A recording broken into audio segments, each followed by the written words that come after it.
Berjumpa semuanya di warung kebanggaan Nusa dan Bangsa yakni Budayanti. Saat ini kita akan kembali dilanjutkan dengan Xiao Yan yang sedang berhadapan dengan ahli kuat dengan kultivasi racun.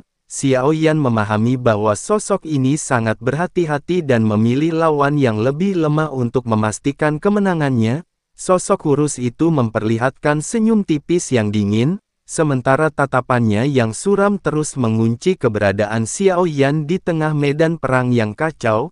Di bawah kakinya, seekor kodok beracun berwarna-warni tiba-tiba membengkak dengan tidak wajar dan tubuhnya membesar beberapa kali lipat sebelum menyemburkan kabut beracun yang pekat.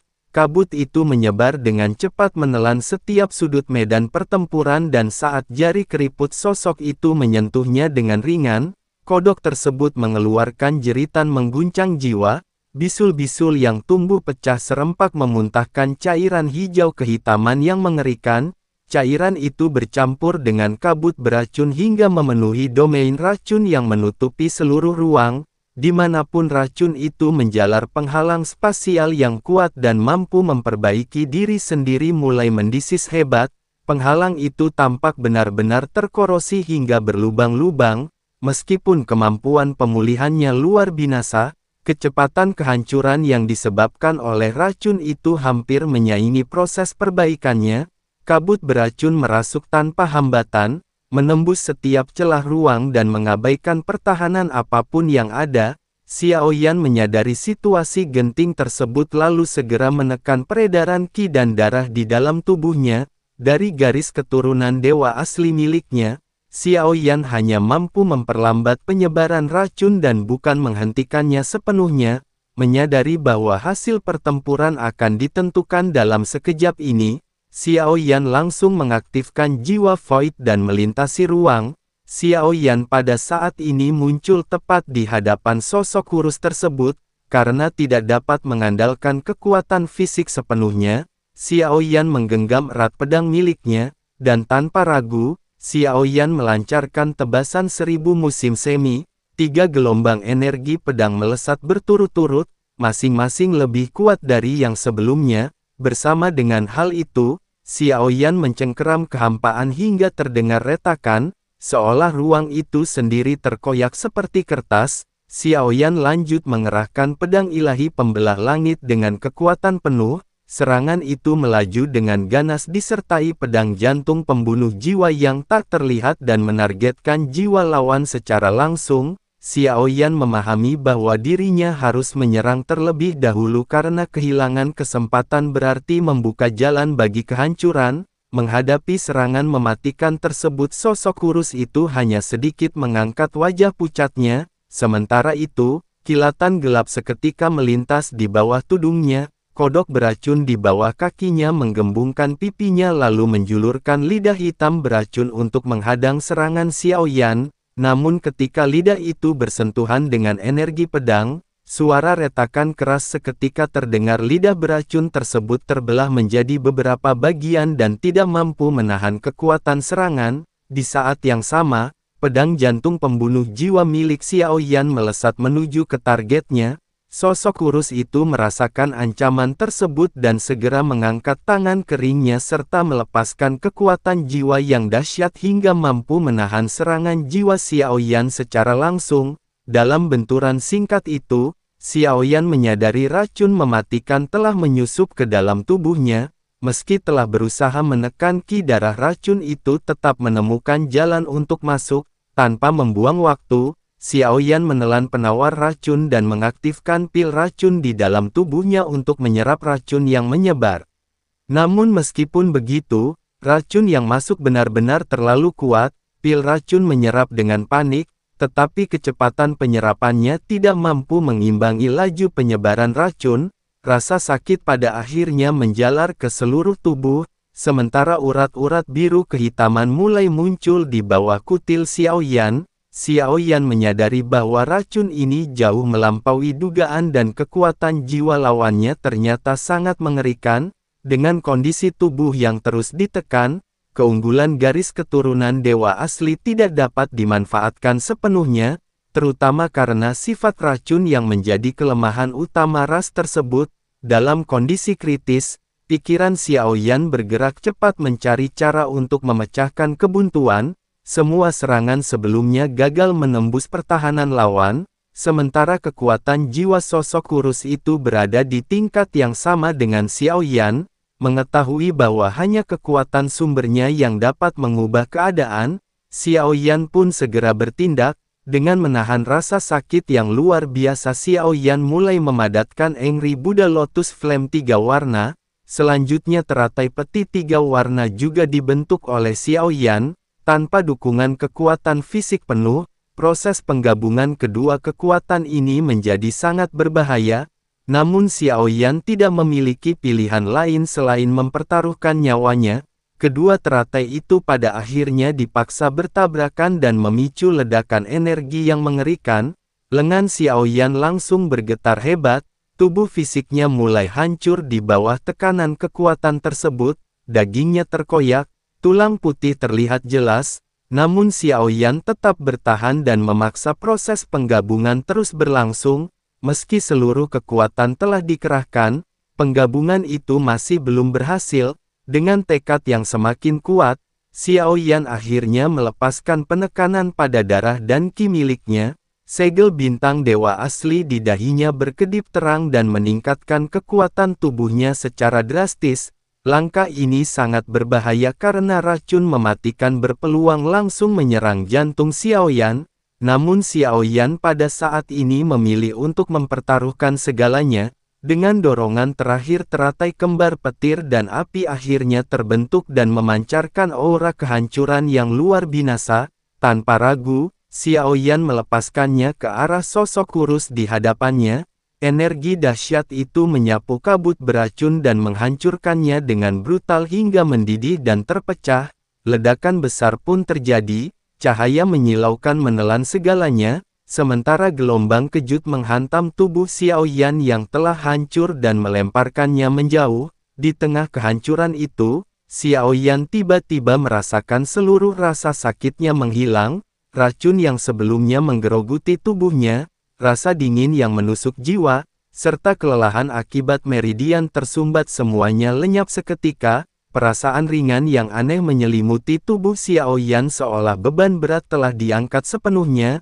Namun di saat yang sama, kesadaran Xiao Yan langsung menegang. Xiao Yan memahami bahwa dalam aturan perang Dewa Kekacauan, hanya pihak yang kembali ke platform sebagai pemenang yang akan terbebas dari semua kondisi negatif dan rasa sakit. Sementara medan perang masih berlangsung, hilangnya semua rasa sakit ini justru menjadi pertanda yang tidak wajar bagi Xiao Yan. Pikiran Xiao Yan mulai dipenuhi kegelisahan saat menyadari kemungkinan terburuk yang mungkin terjadi dan bahwa hasil pertempuran ini telah berakhir dengan cara yang tidak diharapkan. Xiao Yan tiba-tiba membuka pandangan dan mendapati dirinya telah kembali berdiri di atas platform. Medan pertempuran yang sebelumnya kacau, perlahan surut, seolah-olah pecahan kaca yang terurai kembali menjadi kehampaan. Menyadari hal itu, Xiao Yan segera mengangkat kelapak dan meriksa sekeliling memastikan apakah energi kacau yang tersisa masih bergejolak di atasnya. Pada saat yang sama, Xiao Yan merasakan bahwa racun yang sebelumnya menggerogohi tubuhnya telah sepenuhnya lenyap seiring berakhirnya pertempuran dan membuat kondisi tubuhnya kembali ke puncak seperti semula. Tatapan Xiao Yan kemudian tertuju pada gumpalan energi kacau yang masih bergelombang di atas langit platform. Jumlah energi yang tertahan di sana akan menentukan hasil akhir dari pertempuran sengit yang baru saja terjadi. Xiao Yan di dalam hati mempertimbangkan kemungkinan yang tersisa. Xiao Yan bertanya-tanya apakah sosok lawan yang telah layu itu mampu bertahan dari teratai petiar dan api milik Xiao Yan. Dalam pertempuran putus asa terakhir itu hanya satu pihak yang akan bertahan hidup, sementara pihak lain akan lenyap tanpa jejak. Meskipun hanya sedikit, ketegangan itu tetap mencengkeram hati Xiao Yan. 100 lebih untaian energi kacau yang telah diperolehnya bukanlah sesuatu yang mudah didapat, sehingga Xiao Yan sama sekali tidak ingin kehilangan semuanya dengan mudah, terlebih lagi karena lawan Xiao Yan hanyalah seorang kultivator alam transenden langkah keempat. Namun di sisi lain, Xiao Yang juga menyadari bahwa pertempuran ini terlepas dari hasilnya telah menjadi peringatan penting bagi Xiao Yan. Klon dewa asli yang dimilikinya memang memberikan tubuh yang nyaris abadi, tetapi kelemahannya yang tersembunyi di baliknya ternyata sangat fatal. Xiao Yan juga selanjutnya menyadari bahwa pil racun di dalam tubuhnya yang mampu menyerap racun memang memberikan bantuan, namun tetap tidak cukup untuk menghadapi kultivator racun tingkat puncak. Jika lawannya sedikit lebih kuat, kemungkinan besar hasil pertempuran akan sangat berbeda. Pikiran itu membuat Xiao Yan semakin waspada terhadap kelemahan dirinya sendiri. Tak lama kemudian, energi kacau di atas kelapa Xiao Yan tiba-tiba mulai bergejolak hebat. Menyadari perubahan itu, Xiao Yan langsung memusatkan perhatian. 112 untaian energi kacau yang semula tampak stabil justru mulai menyatu dan tumbuh dengan cepat. Jumlahnya terus meningkat dengan kecepatan yang mencengangkan, berlipat ganda dalam waktu singkat hingga akhirnya mencapai angka 1300 untaian. Melihat jumlah itu, Xiao Yan tidak dapat menyembunyikan keterjekutannya. Di sisi lain, perasaan gembira juga muncul karena kemenangan tersebut memberinya keuntungan yang sangat besar. Namun, Xiao tetap menyadari bahwa kemenangan ini tidak sepenuhnya murni berasal dari kekuatannya sendiri. Xiao Yan memahami bahwa jika bukan karena aturan medan perang kekacauan yang memungkinkan penyembuhan luka setelah pertempuran, maka kemungkinan besar dirinya akan berakhir binasa bersama dengan lawannya. Dalam benaknya, Xiao Yan menilai bahwa racun mematikan memang merupakan ancaman besar bagi tubuh fisik dewa asli, bahkan kekuatan racun mampu memaksanya berada di ambang kehancuran. Xiao juga menyadari bahwa jika lawannya berada di tingkat yang lebih tinggi, maka dirinya tidak akan memiliki peluang untuk bertahan hidup. Oleh karena itu, Xiao Yan menganggap bahwa pengalaman bertarung dalam perang dewa kekacauan jauh lebih berharga dibandingkan dengan energi kacau yang diperoleh. Pengalaman tersebut memungkinkan Xiao Yan menemukan kelemahan dirinya sendiri sehingga dapat menjadi pijakan untuk menjadi lebih kuat di masa depan. Setelah kemenangan tersebut, peringkat Xiao Yan juga kembali meningkat secara signifikan dengan perolehan 1300 untaian energi kacau. Peringkatnya naik hingga mencapai posisi 8.500. Xiao Yan benar-benar telah meningkat lebih dari 1000 peringkat, namun berbeda dari sebelumnya tidak ada bayangan hitam yang muncul di platform untuk dipilih. Xiao Yan kembali berada dalam posisi sebagai pihak yang dipilih membuatnya merasakan ketidakpastian yang tidak nyaman.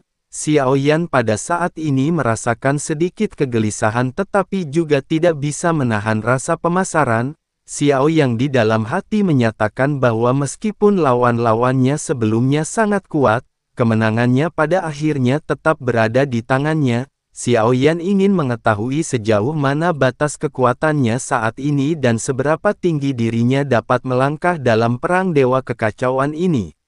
Sementara itu, klon Xiao Yan masih berada di alam dewa surga melanjutkan pencarian yang berbeda. Di dalam alam dewa surga, Xiao Yan menemukan bahwa jumlah makhluk kuat di sana sangatlah luar biasa. Struktur dunia tersebut juga berbeda dari dunia lain, terbagi menjadi 9 lapisan yang terdiri dari 3 alam bawah, 3 alam tengah, dan 3 alam atas. Xiao Yan saat ini berada di 3 alam atas tempat berkumpulnya para ahli terkuat. Setelah menjelajahi banyak dunia, Xiao Yan menilai bahwa alam dewa surga adalah dunia terkuat yang pernah ditemuinya dan pantas menjadi pemimpin dari 9 alam.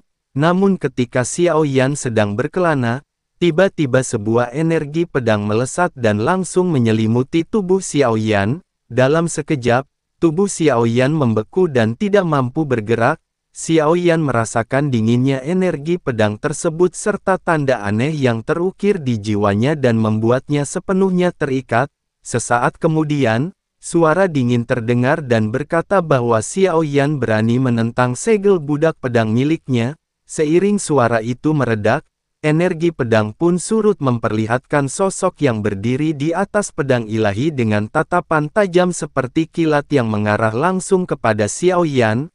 Sosok tersebut tidak lain dan tidak bukan adalah Yang Mulia Sembilan Surga yakni Hua Chan. Hua Chan perlahan mendekati Xiao Yan dan meneliti setiap bagian tubuh Xiao Yan seolah ingin melihat menembus segalanya.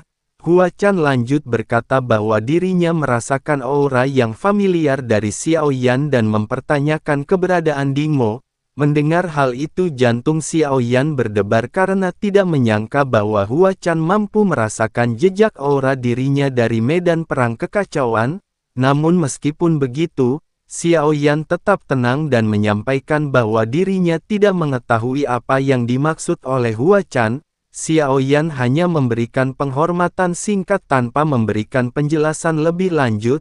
Menyadari sikap itu, Hua Chan menyipitkan mata dan merasa bahwa persepsinya tidak mungkin salah, tetapi pada saat yang sama, aura yang dirasakannya juga telah menghilang. Tanpa sepenuhnya percaya, Hua Chan kemudian mengangkat jarinya mengumpulkan kekuatan jiwa yang diarahkan langsung ke alis Xiao Yan dan berniat melakukan pencarian jiwa. Menyadari bahaya itu, Xiao Yan segera memancarkan aura kegilaan dari tubuhnya. Xiao Yan menyatakan bahwa jika Hua Chan memaksakan pencarian jiwa maka Xiao Yan akan menghancurkan dirinya sendiri dan binasa bersama dengan tubuh roh purba tersebut. Xiao Yan juga mengisyaratkan bahwa Hua Chan seharusnya mengetahui identitasnya dan menyarankan agar Hua Chan menyisakan jalan keluar bagi dirinya sendiri. Sikap Xiao Yan tidak tunduk maupun menantang membuat suasana pada akhirnya menjadi tegang. Tatapan Hua Chan berubah halus ketika merasakan kekuatan penghancur yang murni dalam diri Xiao Yan yang bukan ancaman belaka. Hua Chan memahami bahwa Xiao Yan mampu memurnikan pil ibu anak Yin Yang dan pernyataan tersebut menegaskan bahwa yang berdiri di hadapannya hanyalah sebuah klon. Dengan begitu kematian Xiao Yan tidak akan membawa hasil yang diinginkan dan justru akan menimbulkan konsekuensi besar. Pada akhirnya Hua Chan menyatakan bahwa mungkin persepsinya keliru dan seketika mengajak Xiao Yan menikmati ibu kota Giok. Setelah itu Hua Chan berbalik dan terbang di atas kota dengan pedang ilahinya tampak santai, namun sebenarnya menikmati perannya sebagai pendekar pedang. Sementara itu Xiao Yan menarik pandangannya dan mulai merenung. Xiao Yun menyadari bahwa Hua Chan tidak mungkin membawa dirinya ke tempat ini tanpa alasan dan kemungkinan besar hal tersebut berkaitan dengan klan dewa asli. Dengan hati-hati, Xiao Yan mulai menjelajah ibu kota Giok yang dipenuhi dengan istana megah dan aura surgawi. Namun di balik keindahan tersebut, Xiao Yan menyadari bahwa seluruh ibu kota Giok sebenarnya adalah sebuah sangkar raksasa yang terbentuk dari niat pedang dan memenjarakan para individu kuat di dalamnya. Banyak dari mereka kemungkinan besar adalah pihak yang dipaksa datang atau ditangkap oleh Hua Chan. Xiao Yan juga mencoba menggunakan kekuatan jiwanya untuk menembus segel budak pedang yang terukir di dalam dirinya, tetapi usaha tersebut gagal. Kemampuan pedang Hua Chan terlalu dalam dan sulit dipahami dan membuat pelarian menjadi hampir mustahil. Di tengah perenungannya Xiao Yan juga bertanya-tanya tujuan Hua Chan yang sesungguhnya, mengapa Hua Chan tidak mengambil nyawanya melainkan justru menahannya di tempat ini. Namun sesaat kemudian bersamaan dengan Xiao Yan yang terus menyapu area dengan kekuatan jiwa, tiba-tiba pandangannya membeku. Xiao Yan merasakan energi darah yang sangat familiar identik dengan garis keturunan dewa asli yang mengalir di dalam tubuhnya. Di hadapannya terdapat sosok kurus kering dengan tubuh kampang camping. Sosoknya terikat oleh belenggu emas yang dipenuhi dengan bekas luka pedang dan menunjukkan perjuangan panjang dan perlawanan tanpa henti dari sosok tersebut. Saat Xiao Yan mendekat sosok di hadapannya tiba-tiba mengangkat kepala. Wajah yang terlihat adalah seorang wanita dengan tubuh penuh luka dan darah, namun sorot matanya tetap menunjukkan semangat yang tak tergoyahkan. Mata wanita itu berwarna emas murni, sementara di antara alisnya tampak samar tanda khas dewa asli. Melihat hal itu Xiao Yan langsung menyadari identitasnya. Tanpa diduga yang selama ini ia cari justru muncul begitu cepat di hadapannya. Wanita itu menatap Xiaoyan sekilas lalu menundukkan kelapak dengan dengusan dingin seolah menganggap kehadiran Xiaoyan tidak terlalu berarti. Wanita itu juga menyampaikan bahwa satu lagi telah datang dengan ada suaranya yang mengandung rasa bosan sekaligus waspada. Xiao yang tidak menanggapi dan bahkan memilih untuk berbalik pergi seolah tidak tertarik melanjutkan interaksi. Namun wanita itu segera menghentikan langkah Xiaoyan dengan nada tegas. Ia menyampaikan bahwa Xiaoyan tidak menunjukkan sopan santun kepada seorang senior. Xiaoyan berhenti lalu melirik ke samping dengan tatapan dingin. Xiao menyampaikan bahwa kondisi klan dewa asli yang terlihat berantakan membuatnya meragukan kelayakan wanita itu untuk disebut sebagai senior. Sejak awal mendekat Xiaoyan sudah merasakan kejanggalan yang ada. Jika memang Hua Achan tidak ingin mereka ditemukan, maka seharusnya keberadaan klan dewa asli mustahil dilacak. Satu-satunya kemungkinan adalah semua ini merupakan bagian dari rencana yang telah disusun oleh Hua Chan. Menyadari hal itu Xiaoyan memahami bahwa setiap langkah mereka di ibu kota Giok berada dalam kendali skenario besar. Perlawanan secara langsung tidak akan membawa hasil sehingga satu-satunya pilihan adalah mengikuti alur dan melihat tujuan sebenarnya. Sementara itu, wanita di hadapannya mulai memperhatikan aura Xiaoyan dengan lebih serius. Wanita itu menyatakan bahwa aura Xiaoyan tidak murni berasal dari klan dewa asli lalu menuduh bahwa Xiaoyan sedang melakukan perebutan tubuh. Xiao yang tidak menyangkal, melainkan menjelaskan bahwa memang benar tubuh ini diperoleh melalui perebutan tubuh, tetapi kini telah menyatu sepenuhnya. Xiaoyan juga menyampaikan bahwa klan dewa asli pada dasarnya telah punah sehingga perdebatan mengenai hal itu tidak lagi memiliki arti. Mendengar hal itu ekspresi wanita itu berubah rumit, ada kepahitan yang tersisa, namun juga sedikit pelunakan dalam tatapannya meskipun rasa dingin masih tersisa. Selanjutnya tanpa banyak bacot, Xiaoyan pada akhir memperlihatkan kekuatan aslinya. 9 tanda bintang di antara ahli Xiaoyan muncul dan memancarkan tekanan khas dewa asli. Tekanan itu langsung mengguncang wanita di hadapannya. Mata wanita itu berubah drastis dan 2 bintang di matanya berkilau. Wanita itu menyadari bahwa yang berdiri di hadapannya bukan sekedar anggota binasa, melainkan pemilik garis keturunan kerajaan. Getaran emosinya benar-benar tidak bisa disembunyikan. Wanita itu menyampaikan bahwa ia tidak pernah menyangka masih bisa melihat garis keturunan kerajaan sebelum kehancuran total klannya. Xiaoyan di sisi lain justru menganggap semua ini seperti ilusi. Bagi Xiaoyan, tubuh ini hanyalah sebuah klon, namun bagi klan dewa asli ini adalah harapan terakhir yang tersisa. Wanita itu kemudian memperkenalkan dirinya sebagai Yusi dan meminta Xiaoyan untuk mengikutinya.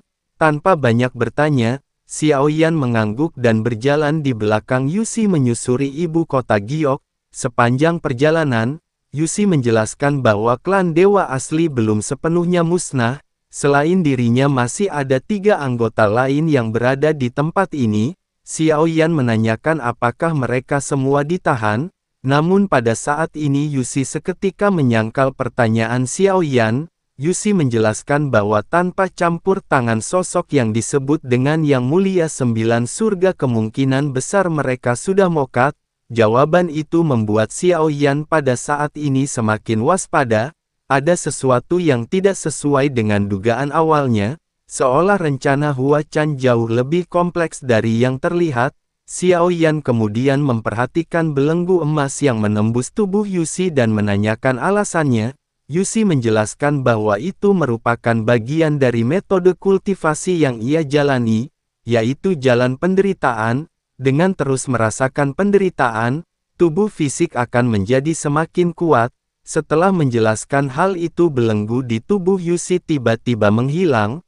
Aura Yusi melonjak drastis dan sebuah baju zirah ketat muncul membungkus tubuhnya.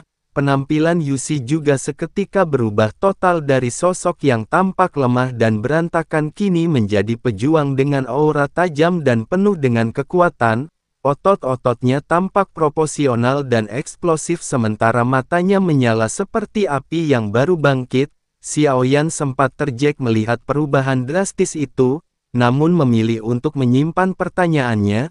Selanjutnya Yusi memimpin jalan dengan sangat familiar, seolah tempat ini sudah sangat dikenalinya. Mereka pada akhirnya tiba di sebuah istana giok putih yang tampak lebih terpencil dan agak berantakan. Dengan satu gerakan tangan pintu besar istana terbuka perlahan, di dalamnya terbentang ruang luas yang redup, namun dipenuhi dengan tekanan kuat dari 3 aura dewa asli. Xiaoyan selanjutnya melihat 3 sosok duduk bersila di lokasi berbeda. Sosok pertama adalah seorang lelaki tua berjanggut putih dengan tubuh penuh luka. Meskipun wajahnya menunjukkan usia tua namun tubuhnya sangat kuat dan ototnya menonjol seperti batu, aura yang terpancar darinya seperti gunung berapi yang siap meletus dan menunjukkan kekuatannya yang berada di tingkat alam leluhur. Lelaki itu melirik Xiaoyan sekilas sebelum akhirnya mengabaikan Xiaoyan. Sosok kedua adalah seorang wanita tinggi dengan kulit perunggu dan tubuh yang kuat. Wanita itu bersandar pada pilar raksasa sambil menatap Xiaoyan seperti predator yang mengamati mangsanya. Matanya berkilau seperti emas dan memancarkan kewaspadaan. Sosok ketiga mengenakan jubah panjang dan saat Xiaoyan memperhatikannya, sosok itu perlahan mengangkat kelapa. Wajah di balik jubah terlihat cantik dan anggun namun dipenuhi dengan kelelahan mendalam. Matanya kosong seolah sebagian jiwanya telah menghilang dan tatapannya tidak menunjukkan reaksi berarti terhadap kehadiran Xiaoyan. Xiaoyan segera menyadari bahwa di ruangan itu terdapat 3 wanita dan 1 pria. Dalam sekejap Xiaoyan memahami maksud tersembunyi di balik semua ini. Xiaoyan langsung berniat pergi namun pintu giok di belakangnya tertutup dengan sendirinya. Yusi pada saat ini menatap ke arah Xiaoyan dengan ekspresi berat. Yusi kemudian menjelaskan bahwa klan dewa asli telah hancur dan mereka sebagai sisa terakhir memikul tanggung jawab untuk melanjutkan garis keturunan.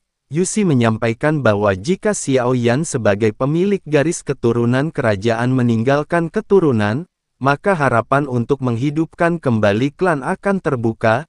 Yusi pada akhirnya melangkah mendekat sambil menjelaskan bahwa perasaan pribadi tidak lagi penting dalam situasi ini. Demi kelangsungan ras, Yusi memohon bantuan Xiaoyan. Jika Xiaoyan bersedia maka klan dewa asli akan menghormatinya sebagai raja baru. Mendengar semua itu Xiaoyan akhirnya memahami tujuan sebenarnya. Xiaoyan menyadari bahwa penangkapannya oleh Hua Chan bukanlah kebetulan. Tujuan utamanya bukan sekedar soal keturunan, melainkan kebangkitan kembali klan dewa asli di alam ilahi 9 surga. Jika ras ini berkembang kembali maka kekuatan mereka akan tumbuh pesat dan memperkuat dominasi dunia tersebut. Tentu saja hal itu juga akan menjadikannya kekuatan yang tak tergoyahkan di antara 9 alam layaknya Warung Budayanti.